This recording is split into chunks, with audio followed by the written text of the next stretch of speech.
The Librarian on the Roof by M.G. King, a true story illustrated by Stephen Gilpin.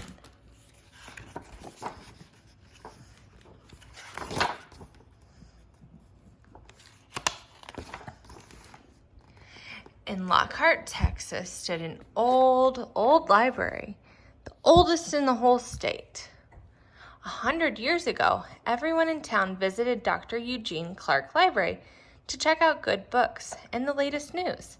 Crowds came to hear bands play and school children sing in front of its giant stained glass window. But over the years, the books grew old and dusty. The people found newer, flashier places to go. The library grew quiet. One day, its creaky doors whooshed open. "Good morning!" RoseAleta Laurell, the new librarian, arrived with a clatter of heels on the floor and eyelashes as long as bird feathers. Her laugh rattled the stained glass. "Shh!" whispered a librarian worker. "Don't disturb the readers." "Horse feathers! What readers?" RoseAleta did not whisper. The staff looked around, but couldn't find a reader anywhere. After RoseAleta arrived, the Eugene Clark began to change.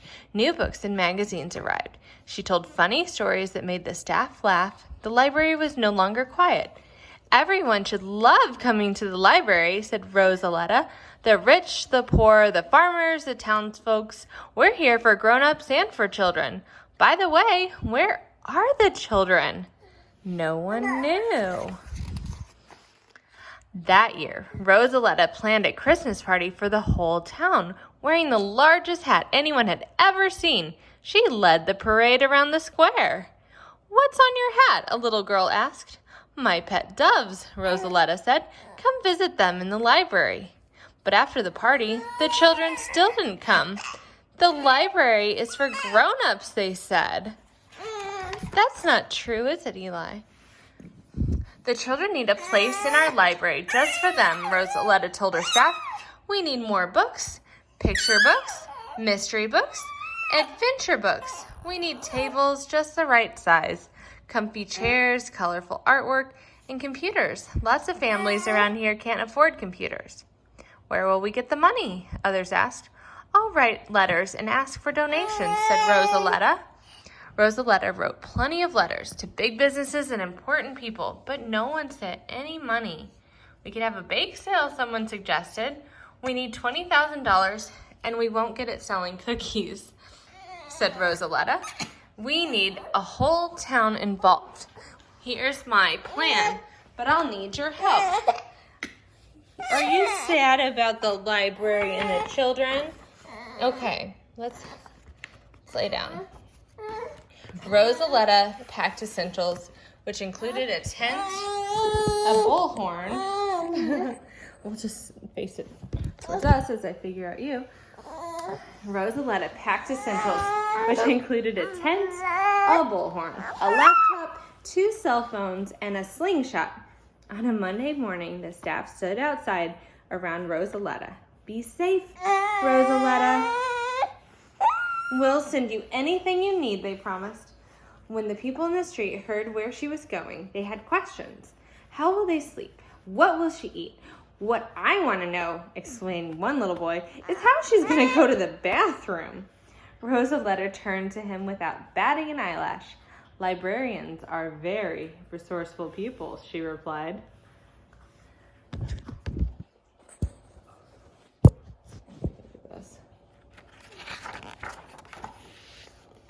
Then RoseAleta stepped into the bucket of the electric company truck. Up, up, up, 50 feet up. She stepped out of the bucket onto the roof. A city official came by, startled to find the town librarian on the roof. He shouted, "Mrs. Laurell, we pay you to be inside the library, not on top of it. What are you doing?" She pulled out her bullhorn and addressed the gathering crowd. "I will stay on this roof until we have raised enough money for our children's section."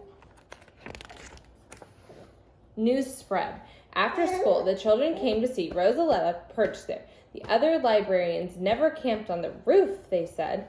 RoseAleta launched water balloons with her slingshots while the children danced and played all afternoon on the library steps. In the evening, she blew them kisses and disappeared inside the tent.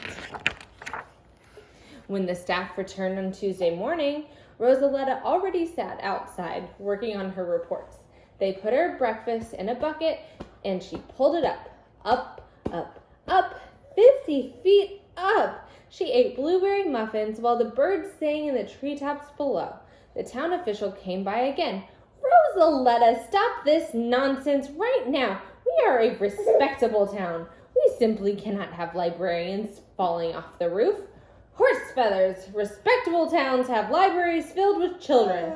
RoseAleta didn't budge. The high school band played and the cheerleaders cheered.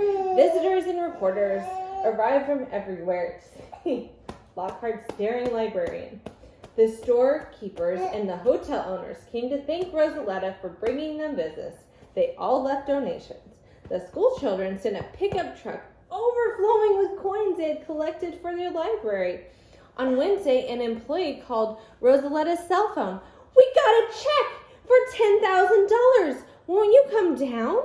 $10,000 is a lot of money, but it's not enough, said RoseAleta. I never do anything halfway. On Thursday, the sky clouded over and rain began to fall. RoseAleta grew cold and wet, but she still refused to leave the roof. On Friday, it poured down harder. The wind tugged the tent lines. The library staff started to worry. They sloshed out the doors and stood in puddles up to their shins. Please come down, they begged. It's getting worse. RoseAleta shook her head and crawled back inside her tent. Saturday afternoon, the sky turned green and the wind shifted. The news station warned of tornadoes. The whole town of Lockhart feared for their beloved librarian. All night long, great gusts blasted across the roof. RoseAleta held onto the slippery rail with all her might. On Sunday morning, after the storm, everybody rushed outside. RoseAleta, are you still there? Of course, she said. A librarian always stays on top of things. You did, someone yelled. We have over $39,000, all the children's area of our library. The crowd cheered for RoseAleta. RoseAleta climbed into the electric company bucket. Her clothes dripped and her eyelashes drooped, but she smiled at all who greeted her on her way back down. You mean we did it? The whole town together? Today, if you look through the front window of the Eugene Clark Library, you will see shelves stacked full of children's books and table chairs just the right size. You will see artwork on the walls and rows of busy computers. Best of all, you always find crowds of children who love to read and learn inside the walls of the oldest library in Texas. Oh, what a good book, Eli. That made me cry. All right, let's read about it. Librarian on the Roof is based on a true story of RoseAleta Laurell. This dedicated librarian took to the roof of the Dr. Eugene Clark's Library in Lockhart, Texas on October 16, 2000 in order to raise money for his children's section. Okay, what's wrong? You want to bounce on your baby? You want to bounce on your baby? Okay. Well, this is not a professional video, but that's okay. In order to raise money for its children's section, she braved a week-long, 50-foot-high campout in cold, stormy weather to bring national attention to the difficulties librarians often have finding money for library improvements. The beautiful red brick and limestone library has been a cultural center for the town of Lockhart in Caldwell County since 1899. Below its giant stained glass window stands an inside stage which has hosted many concerts. Oh, Okay, recitals and speakers. Famous people have taken the place on this platform, including President William Howard Taft and opera singer Dorothy Sarnoff, who told her audience, "If you're bored with my performance tonight, you can just reach over and grab a good book to read."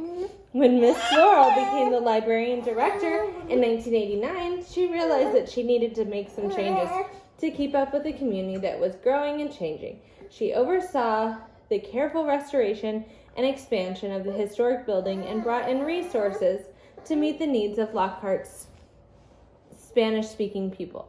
During a time when rural communities struggled to keep up with the national digital advances, she pushed to bring computers and free internet access into the library. She firmly believed that for many young people, the library serves as the first exposure to books, reading, art, and technology. She was determined to make Dr. Eugene Clark Library a place where Lockhart's youngest citizens could find all these things. The whole town pulled together to make Fundraising Campaign a great success. Elementary school children collected coins, teens organized a car wash, and thousands of citizens dropped bills into the coffee cans. When Miss Laurel came down from the roof after 7 days, the town of Lockhart and its supporters had raised almost $40,000, twice her original goal. The library remains a vital center of activity in Lockhart today. So I suspect... Okay, so here is the author. And then there's RoseAleta on the right. M.G. King grew up in a small Indiana town on the Ohio River. She always wanted to be the town's gutsy librarian who drove a rusty bookmobile through the sleet and ice and chased off neighborhood bullies so children could check out books. When King heard about RoseAleta Laurell's rooftop adventure, she knew she had to tell the story to celebrate the brave librarians everywhere. King is a registered nurse and lives in Texas with her husband, 2 sons, a Labrador, and a very cranky cat. Stephen Gilpin developed a tasty taste for drawing strange and silly things at an early age, but even though he's grown up now, he's still up to the same stuff, only he's a little better at the drawing part. He studied painting and cartooning at New York City's School of Visual Arts. He lives in Kansas with his fantastic wife, Angie, and their kids.